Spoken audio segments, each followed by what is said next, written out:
kelner na samym początku bardzo się ucieszył o tyle osób, ale potem jakoś zrobił kwaśną minę, jak usłyszał język polski. Był taki trochę obcy, takie kurczę, no chcesz się przyznać, bo to rodacy, a z drugiej strony ci trochę wstyd. Też nie możesz upomnieć tych Polaków, hej, słuchajcie, no tutaj oni chcą zarobić trochę na tym, no to jak przychodzi się do restauracji, no to nie można, zamówimy sobie wodę mineralną i wyciągniemy nasze kanapki i będziemy jedli. Takich rzeczy się nie robi. I tak od razu mnie to uderzyło. A dlaczego? Czy to jest jakaś dyskryminacja względem Polaków, a Niemcy są lepsi od nas? A no nie, nie. Niemiec przychodzi i on je tyle, żeby się najeść. A Polak przychodzi je tyle, żeby się najeść. I najlepiej to najeść się na zapas i jeszcze sobie zrobić te kanapki.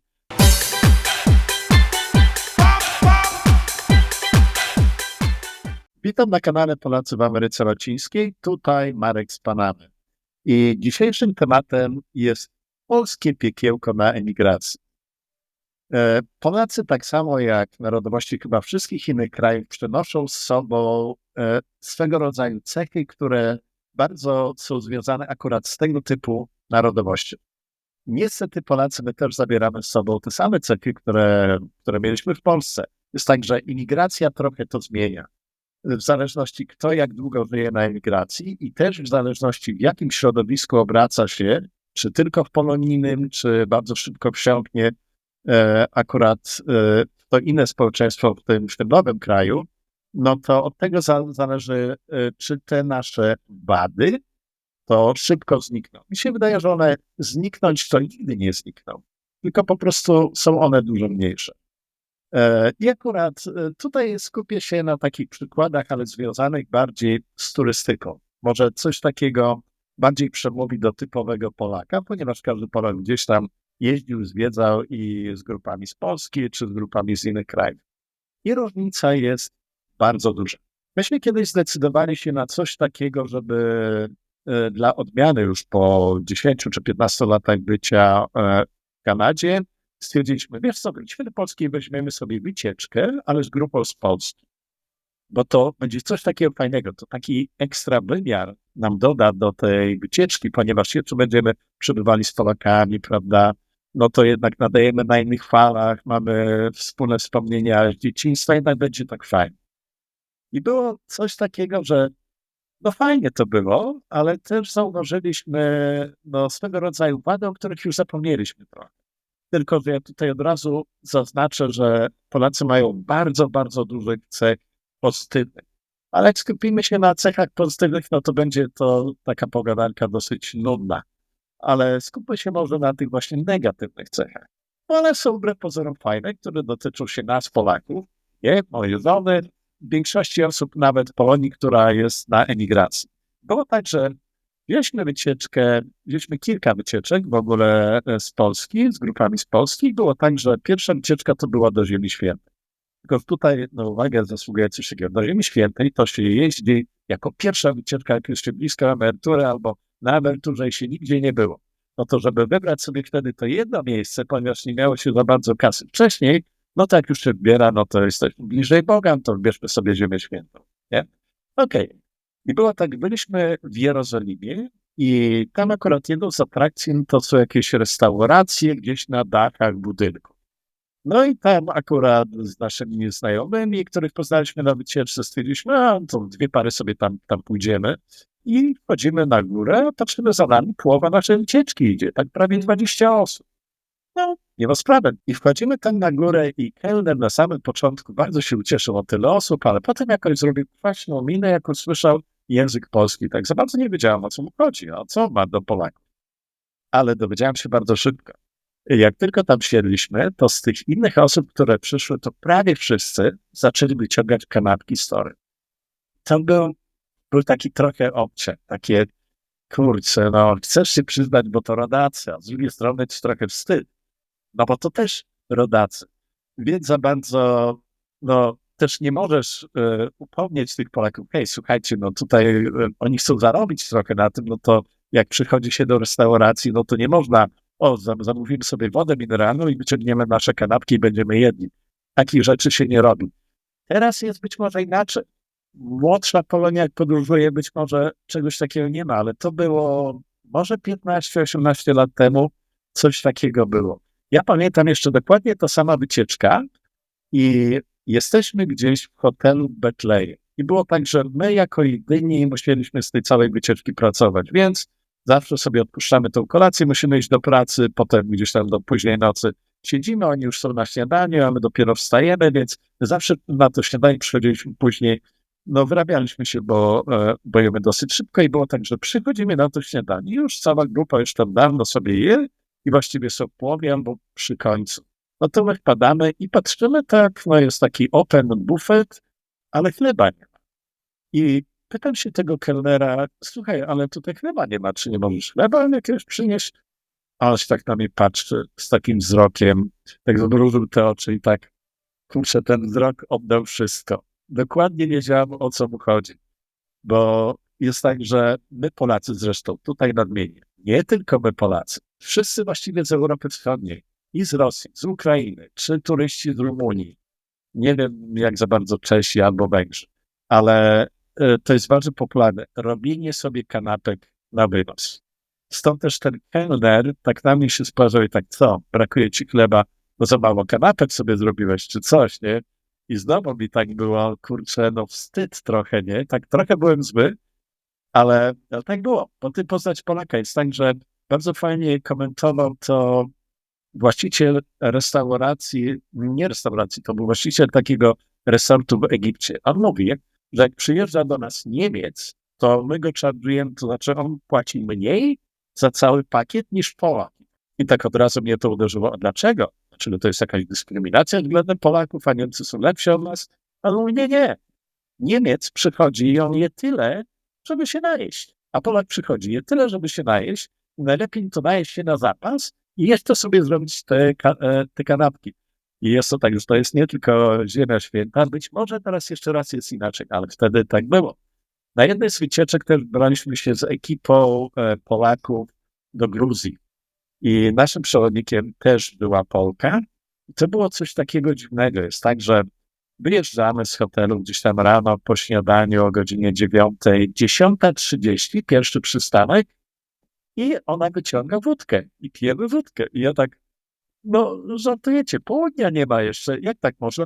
Ale wszyscy są tacy zrelaksowani i tak fajnie jest, no co będziesz się wyłamywał, nie? I tak, no ja nie pamiętam, kiedy ostatnio piłem wódkę przed południem, nie?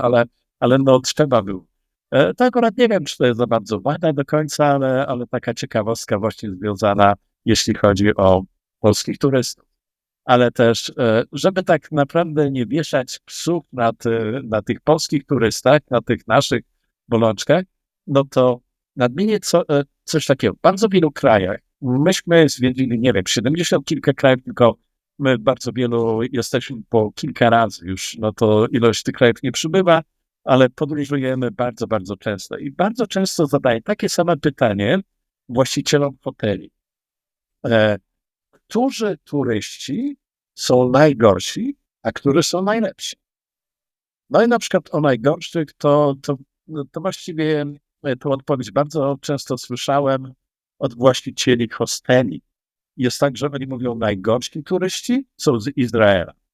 Dlaczego? Nie mamy zielonego pojęcia. Ale to słyszałem dokładnie taką samą odpowiedź z kilku różnych krajów. No ale najlepszymi turystami, to jest dziwne, tutaj chodzi bardziej o dawanie napiwków. To są Rosjanie. To są ci, którzy już zaczynają nagupić jeszcze przed południem, do wieczora są ubzdrygoleni, a wtedy ma się takie, nie wiem, podejście, że no to będę szastał pieniędzmi i wtedy oni dają najlepsze napiwki. Ale znowu słyszałem, że Polacy z tymi napiwkami bardzo, bardzo kiepsko. I to jest tak, że ja rozmawiam tutaj z przewodnikami tutaj w różnych krajach w Ameryce Łacińskiej i w różnych krajach w Azji. I to byli polscy przewodnicy polskich grup. I mówią, że no, bo oni oprowadzają nie tylko polskie grupy, no bo też mówią po angielsku, mówią po hiszpańsku. Pytali się, ale na czym to polega? No to my jesteśmy w czymś, to my sobie robimy te kanapki. A oni mówią, nie, tutaj bardziej chodzi o coś innego. Jest takie coś, takie liczenie każdego grosza. Jak ty masz gdzieś się tam wybrać i na przykład wejście do tego parku kosztuje $5, a dlaczego nie 4? Albo dojeżdżasz na miejscu i się okazuje, że cena się zmieniła i właściwie ona jest 6. Właśnie nie, ty idź nie wykłuć, no bo to miało być $5. Wiesz, i ma być $5, bo tyle było w tych materiałach reklamowych, dlatego no teraz, skoro oni zmienili cenę, to jest nie fair i teraz się będziemy od tego dolara e, wykłócali. Jest tak, że bardzo często nie da się nawet takiej wycieczki zaplanować w taki dobry sposób, no bo nie wiadomo, co tam będzie na miejscu. Jest tak, że Europa jest mniej więcej dograna, Ameryka Północna też. W krajach takich trzeciego świata czasami to się waha. Jest tak, że na przykład się dojeżdża, a ten hotel miał być tam jakiejś klasy, on za bardzo tej klasy nie jest, ale można dopłacić do lepszego pokoju. Albo tuż z boku jest hotel, który kosztuje no te $10 więcej. Jeśli chodzi o polskie wycieczki, takiej opcji nie ma. Jest tak, że albo się wykłócimy o tym, za co zapłaciliśmy, ale broń Boże $10, żeby dopłacić, za bardzo nie. Ja wiem, to się bierze z tego, że myśmy wychowali się w komunie. Ja chodziłem w ojca porwanych skarpetach z dziurami. Jest tak, że na Boże Narodzenie to ja dostałem kasetę do magnetofonu, to ja byłem taki szczęśliwy. Stąd też te pieniądze się liczyło. I to można w jakiś sposób wytłumaczyć właśnie podejście Polaków, zresztą jeszcze raz, nie dotyczy to tylko samej Polonii, ale też osób generalnie z Europy Wschodniej. Inną taką rzeczą, z jaką się spotkałem, jak komentowali przewodnicy polskich grup, jest to tak, że Polacy cechują się takim pośpiechem i brakiem wyluzowania. I tutaj, szczerze mówiąc, ja sam się podpisuję, zwłaszcza pod tym pośpiechem. Wyluzowanie może akurat już po tylu latach z tym żadnego problemu nie ma, ale ten pośpiech ciągle jest. Niestety my to mamy w sobie. Jest tak, że no ale mieliśmy wyjechać o tej godzinie, a jeszcze nie wyjechaliśmy. A dlaczego nie wyjechaliśmy? Nie? Jest tak, że nawet czasami jak mówimy, to mówimy tak bardzo szybko. I teraz jeszcze jakie są przykłady właśnie, jeśli chodzi o te nasze negatywne cechy charakterów na emigracji? I tutaj ja bym wrócił tylko jedną rzecz. Jest to zawiść. Jest to niestety, to też przynosimy z sobą z Polski i zwłaszcza jak obracamy się w tej grupie samych polonusów na emigracji, to jest nawet chyba większe niż w samej Polsce. Jest tak, że jak widzisz, że ktoś sobie kupi większy dom, że ktoś sobie jeździ na lepsze wakacje, no to jest tak, że no nadal się spotykasz, nadal jest okej, ale jak mu się noga podwinie, to jest jeszcze lepiej. Kurczę, w czymś takim spotkaliśmy się wcześniej, ale to bardzo fajnie podsumował znajomy z Chicago. On mówił, że kiedyś poszedł na miejscowy posterunek policji i akurat tam pracował jego znajomy, który też był Polakiem i on mówi, chodź ci pokażę coś. Ja mówię, zobacz, na tym biurku widzisz ten stos papierów, wiesz co to jest? Są to donosy Polaków na Polaków. To akurat było może około prawie 30 lat temu. Być może sytuacja trochę się zmieniła, ale jednak widzicie, mamy to. Mamy to i zwłaszcza na imigracji to wychodzi troszkę więcej. Wtedy jeszcze bardziej staramy się przebić. Nie każdemu się udaje przebić na imigracji i każdy sobie wtedy to tłumaczy, że coś musi być nie fair. Ten, który się przebił, no to na pewno w jakiś zły sposób, więc to przysłużymy się dla samego społeczeństwa, jak może jakiś donos na niego napiszemy, a może mu audyt trzeba zrobić, żeby zbyt dobrze mówić o firmie. No niestety my Polacy to troszkę mamy. Inną rzeczą, i tutaj dodam taki przykład, bardzo trafny, jest to, że Polacy są tacy cheap. I to polega na tym, zamiast skupić się na tym, że chcemy zarobić coraz więcej pieniędzy, to my się skupiamy na tym, co by tu zrobić, żeby tego dolara na 2 podzielić, a najlepiej przez 3 albo przez 5. Nie? I jest tak, że potem to steruje naszym całym życiem. I podam przykład. Kiedyś wybraliśmy się tam ze znajomymi do takiej fajnej miejscowości gdzieś w Ontario i było tak, że myśmy wzięli hotel, ale ci znajomi to właściwie za bardzo nie jeździli nigdzie, ale wtedy wyjechali, ponieważ dostali taki timeshare pakiet, który polegał na tym, że dają im darmowy hotel, ale pod warunkiem, że oni muszą każdego dnia przez te 2-3 dni chodzić na jakieś prelekcje, na wykłady, gdzie opisują, na czym polega timeshare. Chodziło o to, żeby przekonać tego klienta, żeby zakupił ten pakiet od nich. No to nasi znajomi się tam wybrali. Myśmy akurat z naszego hotelu gdzieś tam troszkę dalej podjechali do nich i było tak, że Poszliśmy sobie potem na kolację i tam był taki bufet i tam siedzimy z nimi, jemy coś i ja widzę, że ona wkłada do torebki rzeczy. I ten jej mąż się wkurzył jak nie wiem. Ty, no kurczę, no co ty jak tutaj nam robisz? Nie wkładaj tych rzeczy. No, no tak, ale nasz syn jest też spokojny. Kurczę, no to wiem. No to my tu mamy za darmo jedzenie, tutaj goście przyjechali, oni muszą zapłacić, ale mamy za darmo, no ale tylko my mamy, ja i ty, a nasz syn nie ma, więc ja muszę te kanapki jemu zrobić, żeby on mógł za darmo je zjeść w pokoju. No przykre to, trochę przykre, trochę żałosne, ale wiecie co? Moja mama też taka była. To takie pokolenie całe takie było. Nie wiem, czy teraz tak troszkę tego nie ma. Mam nadzieję, że chyba nie. I kolejnym takim typowym, a być może nietypowym przykładem zachowania Polonii, to tutaj podam mniej więcej sytuację, która była około 15, może 18 lat temu w Kanadzie. Akurat nasze dzieci wtedy miały około 10 lat i był Halloween i po Halloween spotykamy się z naszymi znajomymi, Polakami i pytamy się, no to jak tam wasz syn, czy tam dużo cukierków zdobył podczas Halloween? Oni mówią, o tak, bardzo dużo, ale co, no to też musieliście sporo rozdać, a oni na to, nie. Myśmy zgasili wszystkie światła, poszliśmy do piwnicy i udawaliśmy, że nikogo nie ma. I to jest takie bardzo, bardzo polonijne i takie coś, że od razu wtedy skontaktowałem, tak mam nadzieję, że tego nie powiedzieliście nikomu innemu, bo wstyd by się było przyznać, że jest się Polakiem i ma się akurat takie zachowanie. No ale całe szczęście nie wszyscy Polacy tak postępowali, ale jednak część Polonii akurat zachowywała się w taki sposób. Jak macie takie podobne doświadczenia jakieś albo podobne przykłady, no to wstawiajcie, podawajcie w komentarzach, proszę. To się akurat bardzo, bardzo fajnie czyta, ponieważ my Polacy mamy dobrą cechę. My się potrafimy sami krytykować. I wiecie co, wbrew pozorom to nie jest takie powszechne na świecie. Latynosi nie lubią siebie krytykować, nie mają też takiego ostrego sarkazmu. My Polacy to mamy. I ta krytyka bardzo często jest samych o sobie. I to jest bardzo dobre. Tego bardzo fajnie się słucha i bardzo fajnie się opowiada. Inną taką wadą, która odróżnia Polaków od innych narodowości, jest na pewno narzekanie. Tutaj jesteśmy ścisłą światową czołówką i jesteśmy w tym dużo lepsi niż nawet Niemcy, Francuzi, choć oni też akurat lubią sobie ponarzekać. I to jest akurat ciekawe, bo tutaj na naszym osiedlu mamy znajomych wyznania mojżeszowego i kiedyś z nimi kłóciliśmy się, która z naszych krajów właściwie narzeka więcej. Ja stwierdziłem, że Polacy. Oni twierdzili, że Żydzi narzekają chyba najwięcej na świecie.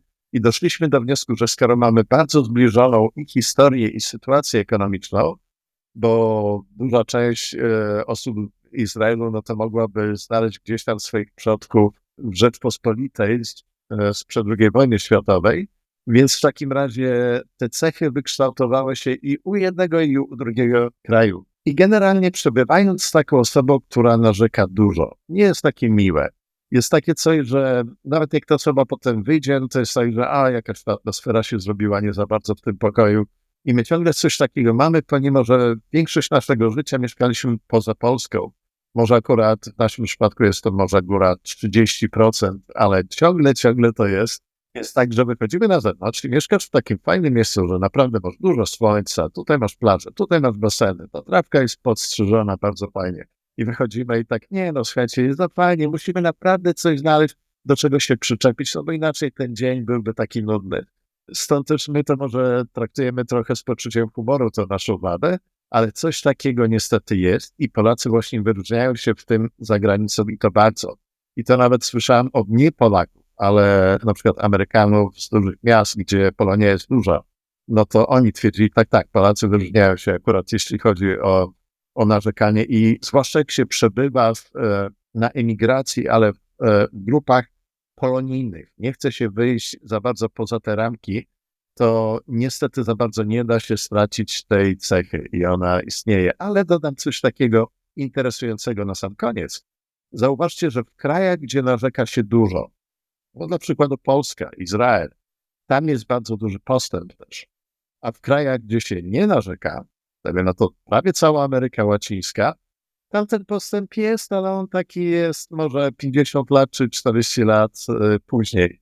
Więc jest może w taki sposób dosyć pokrętny, ale taki pozytywny efekt tej naszej złej cechy.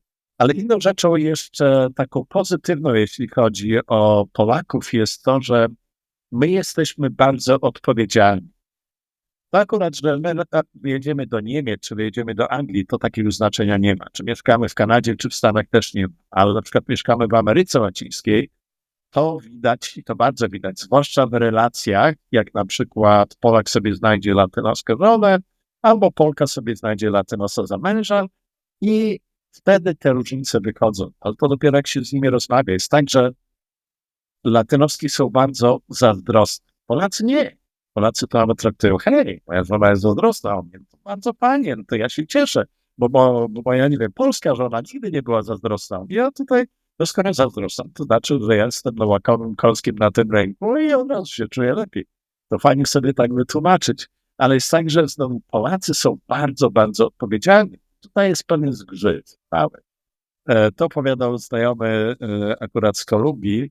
Ja mówię tak, no to ja chodzę z tą moją dziewczyną z Kolumbii i jest tak, że po kilku już 3 spotkaniach ona już mówi I love you i tak dalej. I że ona mnie kocha i że ze mnie świata jej widzi. Ja jeszcze taki jestem, no nie, no poczekaj, no.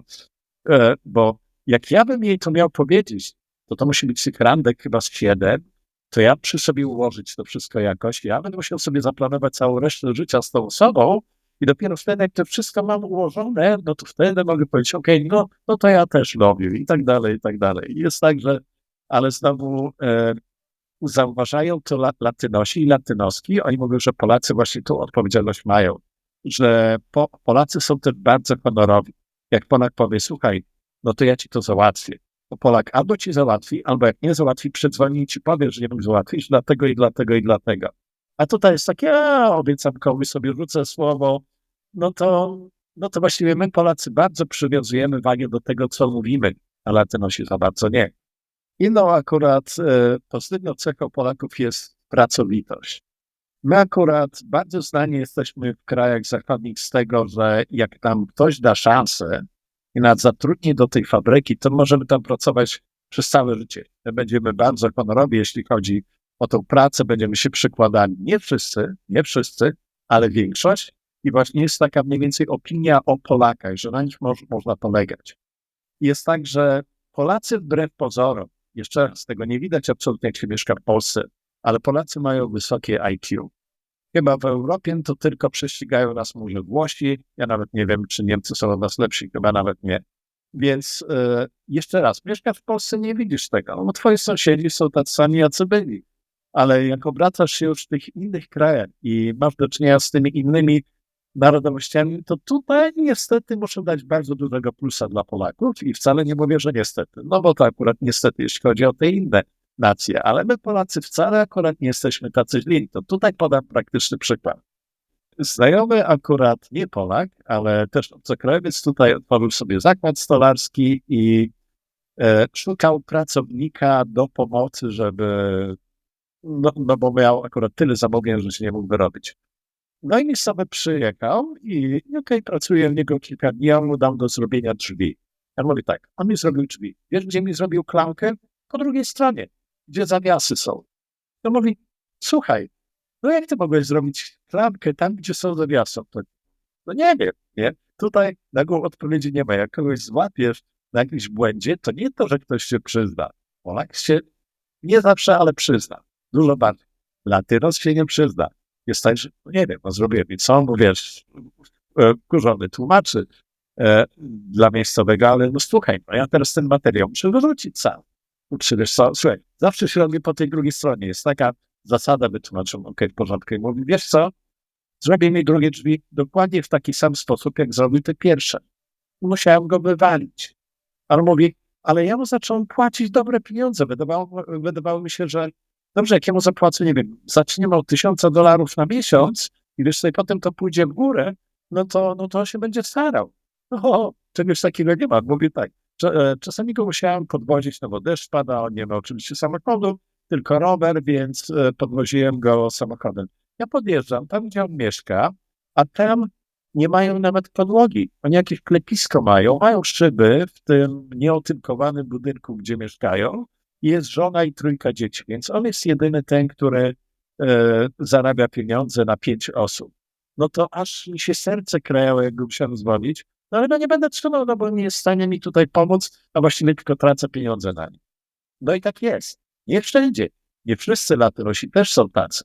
Ale generalnie, jak jesteś w Polsce, kogoś w ciemno przyjmiesz, ten, kto sprawia w miarę dobre wrażenie, to jest duża szansa, że to będzie dobry pracownik. Jak tutaj taką średnią osobę przyjmiesz, jest bardzo duża szansa, że możesz się zabić. Jeszcze raz, są odstępstwa od tej reguły, no ale jednak jakieś reguły są. I kolejnym jeszcze takim przykładem, jeśli chodzi o Polaków, to podam, Polacy są czymś pomiędzy krajami Europy Zachodniej, a na przykład Ameryką Łacińską. O czym mówię?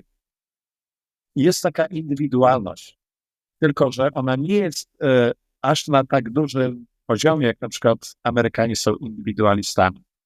Polakom się może wydaje, że oni są, bo na przykład w porównaniu z takimi Japończykami czy osobami z Chin, no to Polacy są dużymi indywidualistami, ale za bardzo jednak nie są tak jak Amerykanie. Polacy też mają swego rodzaju lojalność, nie taką dużą, jeśli chodzi o rodzinę, jak na przykład Latynosi. U Latynosów numer 1 to nie to, że my będziemy sobie, wiesz co, polegali na tym, że przejdziemy na emeryturę, to nam rząd da. Już bardziej są Polacy tacy.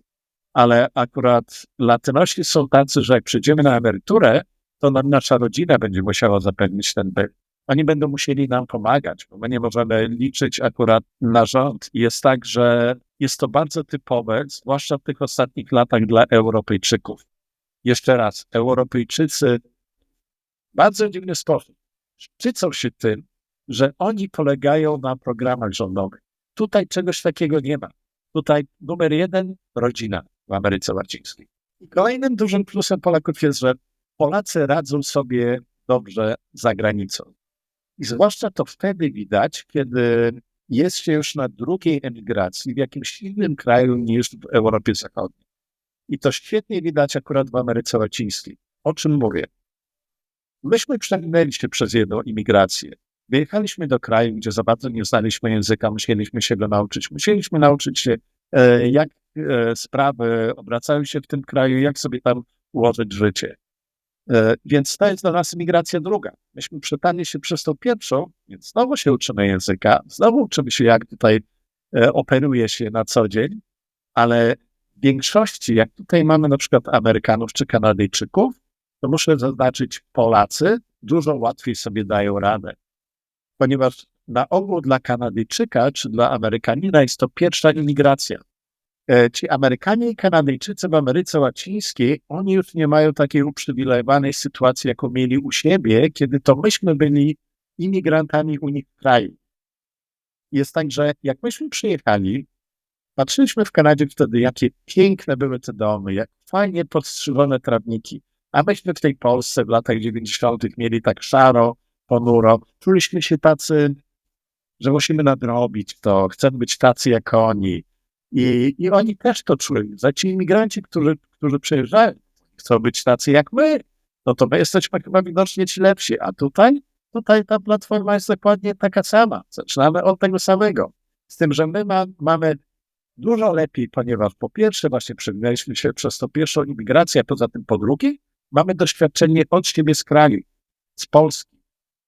Wychowaliśmy się akurat w czymś takim, gdzie korupcja jeszcze była dosyć powszechna, ona była akceptowana.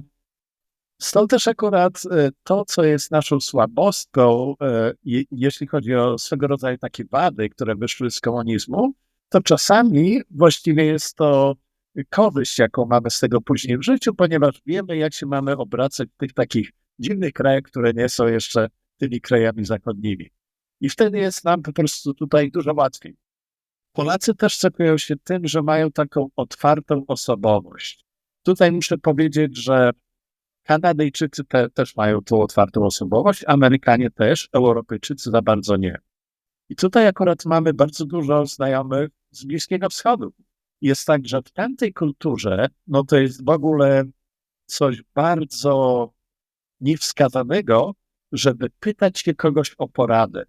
Jak na przykład zapytasz się, słuchaj, a gdzie można klimatyzację lepszą kupić? No to jest takie, no to co ja nie wiem, gdzie można klimatyzację lepszą kupić, co ja jestem gorszy, jestem na takim etapie, że ja powinienem wiedzieć wszystko. Ja nie mogę się innych pytać, bo to będzie bardzo źle brzmiało. Polacy z tym problemu żadnego nie mają. Ale to chyba wywodzi się z tej takiej naszej negatywnej cechy, że Polacy lubią narzekać. I widzisz, ja byłem tam, chciałem kupić klimatyzację, ale oni mi sprzedali, ale wiesz co, ta instalacja nie była za dobra i tak dalej. No to ja już z tego wiem, że tam się nie jedzie, nie kupuje tej klimatyzacji, można kupić gdzieś indziej. I Polacy absolutnie nie mają żadnego oporu z tym, przynajmniej ci, którzy są tutaj, żeby podejść do innych osób i zapytać się, słuchaj, gdzie ja tam mogę to załatwić, albo gdzie najłatwiej dojechać, a w jaki to sposób i ile ty płacisz. I ja też chciałbym zapłacić. I tutaj jest też negatywna cecha Polaków z Polski i akurat pozytywna cecha Polaków spoza Polski. Jest tak, że tutaj bardzo często jest taka mieszanka Polaków, którzy bezpośrednio z Polski przyjechali, albo Polaków, że to już jest któraś imigracja. I teraz był taki przykład. Spotykamy się z takim Polakiem z Polski, który właśnie tutaj sobie kupił dom i jest tak, że on mówi, słuchajcie, ale tutaj no tacy inni, wiesz, podjechali do nas i mówią do nas po polsku, panie Polacy też, i wiesz co, oni się zapytali, ile byśmy zapłacili za ten dom. Co to ich obchodzi? Jest tak, że staram się wytłumaczyć, no wiesz, na zachodzie mówi się o pieniądzach i to jest dobre. Jego nie obchodzi, ile ty za ten dom zapłaciłeś. On nie chce u ciebie w kieszeni się grzebać, on chce się dowiedzieć, ile ten dom mniej więcej tutaj kosztuje. Ile można dać za taki dom, czy jego będzie stać, czy nie, a może kredyt ma wziąć, a może go nie będzie stać i sobie kupi inny. No to jest ciekawa informacja, a Polacy to biorą do siebie jakoś. Jest tak, że bardzo dużo takich tematów jest dla Polaków z Polski. My też nie to, że się uczymy tego, ale czasami jest tak, że jak spotkamy się właściwie z Polakami z Polski, to jest fajne, że ja zauważyłem, że oni zaczynają mijać pewne tematy i nie mówić i my tak, no rzeczywiście tak było w Polsce, nie mówiło się o tym też się nie mówiło, a myśmy już zapomnieli, mówimy o tym. Stąd też jest tak troszkę inaczej wtedy. Także my Polacy mamy bardzo dużo minusów i bardzo dużo plusów. One nam i pomagają, i przeszkadzają na emigracji. No ale generalnie mi się wydaje, że Polacy jako taka grupa etniczna czy narodowość, no to my wcale nie mamy aż tak bardzo źle, zwłaszcza w porównaniu z tymi innymi obcokrajowcami, którzy przyjeżdżają z tych krajów, które były bardziej rozwinięte, zarazem dopieszczone, gdzie wszystko było bardziej dopracowane. To my sobie tutaj dajemy radę, oni z tym akurat mają problemy i to duże. Dziękuję bardzo za wysłuchanie i do następnego odcinka. No na razie, hej.